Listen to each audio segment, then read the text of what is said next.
Hi friends, welcome to Andhra சமையல். நம்ம வந்து இன்றைக்கி சக்கரவள்ளி கிழங்குல ஒரு மசாலா வடையாக செய்ய போகிறாங்க. வாங்க எப்படி பண்ணலாம் வாங்க பார்க்கலாம்.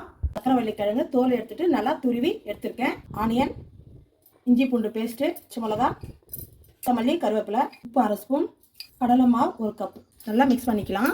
1/4 கப் அரிசி மாவு சேர்த்துக்கலாம். கொஞ்சமாக தண்ணி ஊற்றி மிக்ஸ் பண்ணிக்கலாம். வடை மாவு பதத்துக்கு நல்லா பிசைஞ்சு எடுத்தாச்சு. இப்போ நம்ம இதை எண்ணெயில் போட்டு வடை மாதிரி பொரிச்சு எடுத்துடலாம். எண்ணெய் நல்லா சூடாயிடுச்சு.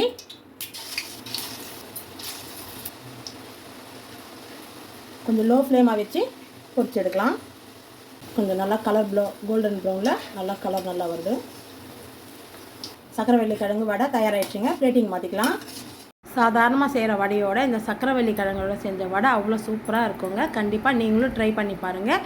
பசங்களுக்கு ஈவினிங் ஸ்நாக்ஸாக நம்ம இது மாதிரி பண்ணி கொடுக்கலாம். ஹெல்த்தியான ஃபுட் இது. நம்ம வீடியோ பார்த்துதே மறக்காமல் லைக் பண்ணுங்கள், ஷேர் பண்ணுங்கள், சப்ஸ்கிரைப் பண்ணுங்கள். ஓகே ஃப்ரெண்ட்ஸ், பாய்.